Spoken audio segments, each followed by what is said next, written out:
Hello and happy day 14 of Vlogmas. So we were up at 7 o'clock this morning, which is not the earliest, but for somebody who wakes up at 9 on the regular, it's a little early.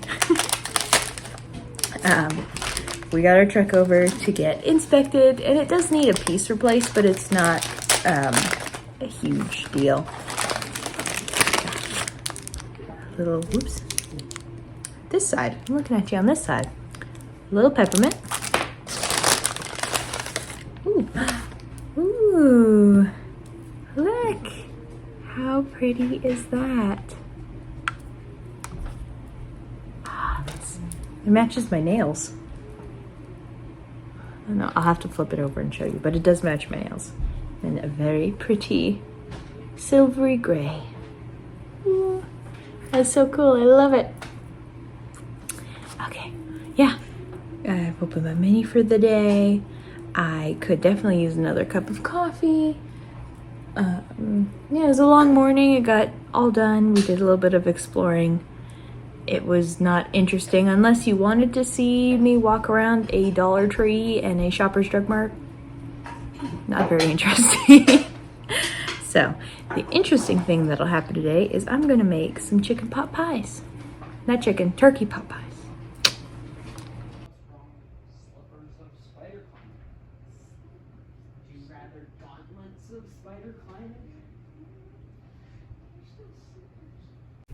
So this turkey pot pie is actually for my husband's lunches for the next coming week. Something that I've really been wanting to do, especially in today's financial situation, is to make his lunches homemade, a little bit more hearty, and using what I can. So this one I made a more whole wheat crust for a little bit of carbs, I don't know, heartiness. I want to say heartiness over and over again, but I really love making pastry, and today I seem to have chosen to use a fork instead of our good old pastry cutter. Sometimes, you just want to enjoy the process a little bit more. And my usual rule when it comes to making pastry is avoid using your hands as much as you can. It can get a little frustrating when things aren't mixing so well, and using your hands would help, but my theory is that the less you touch it, the cooler it's going to stay and the more flaky of a crust you're going to get, because that butter is not melting from the warmth of your hands. And it brings me a lot of joy to be able to make him some, homemade meals, and pot pie is one of his favorites, so this will be a good batch. And if you don't want to use your hands, something actually that I find really helpful for mixing later on is this rice paddle that they usually use for when you're making sushi. It works great for pastry, surprisingly enough.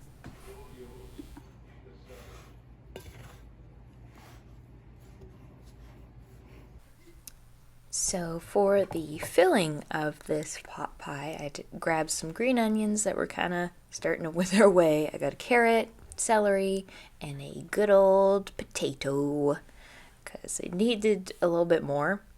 We have this fry cutter from IKEA, and I thought, I'm going to put the potato through so that I can get some nice even cubes.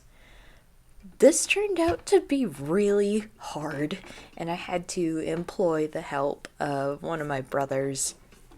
This is how old I feel, is that the little boy that I used to carry around for nap time now has to help me cut potatoes because I'm not strong enough. But it went through eventually, as you can see, and that was actually really helpful to make a nice variety of cubes for the pot pie.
So after that delightful music, I'm actually really enjoying this music for Vlogmas.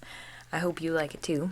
I am just deglazing the pan with a little bit of chicken broth, and as you saw, I added flour to start thickening it up to get like a lovely gravy to, I don't know, I think that's how pot pies work, is it's the gravy sauce in there. The everything together has cooked up beautifully. I'm making this up as I go, so if anybody wants a recipe, I can give you like an overall what I did. Quite often when I step into the kitchen and cook, especially for my husband's lunches, I make it up on the fly. It no recipe, no way of going around, but I am really happy with this.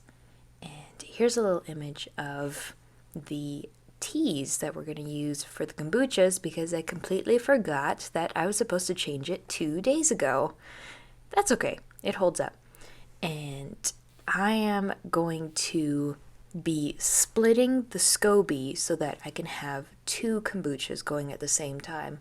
Originally, that's how this started. Their names were Fred and George, but unfortunately, George during the summer had a rip in his seal, so the fruit flies came in and attacked him, and he did not make it, unfortunately. So I've been waiting for a little bit until I started the second one, and I thought, since the SCOBY is gained a lot of layers, this is the perfect time to split it and have 2 kombuchas going at once, because in this household there's a lot of people who enjoy drinking kombucha, and it goes pretty fast with just 1 batch of kombucha a week. So here it is. It feels so strange, but as you can see, the layers of from weekly changings and refreshing and feedings. So I'm just going in there and I'm just ripping it from between the layers. It's not pretty and it won't be smooth because it's connected in a weird way. But I think this is so cool. And if you're somebody who does kombucha or is somebody who would like to get into kombucha, this is a great way to share, kind of like how you share sourdough starter. You can absolutely share a SCOBY in a kombucha for somebody else to start their own. And as you can see, it was a mess. But you can totally do this. Times before, I've actually cut the entire SCOBY into quarters and just pop that into a mixture of about 16 cups total. I usually brew 8 cups of tea and then add extra cups of water. So I think it's 12 cups in total. And then a cup of sugar. For this week's flavor, we are doing white cranberry juice and lime. And I can tell you right now, it's amazing. Usually I let it sit overnight before I let anybody drink it, just so that the kombucha can gain the melding of the flavors. If you drink it right off the bat, it's not going to taste cohesive, but once it's sit and fermented just overnight, it is delicious and those flavors meld so well. I find that actually lime and kombucha has been one of our favorites to put together. So, yeah. And the thing I have to admit is, after all of this, I completely forgot to film the finishing of the turkey pot pie. But I can tell you, it turned out well. I put it all in one pan, cut it into the amount of days that my husband would need, and we even had a little extra, and I put it away for the week. So that is the kitchen adventures for this week. I really hope you enjoy this content. I've been actually really enjoying this week, even though I'm a little bit behind. As I'm talking to you, I'm catching up. And I really hope you're enjoying all of this content and just following along with life. So thank you so much for joining me today. I hope you're having a wonderful holiday season. And as I label George here, I will see you tomorrow, which is technically today. It's complicated. It's a metaverse in Vlogmas season. But yes, I hope you enjoyed this video, and I will see you tomorrow. Bye!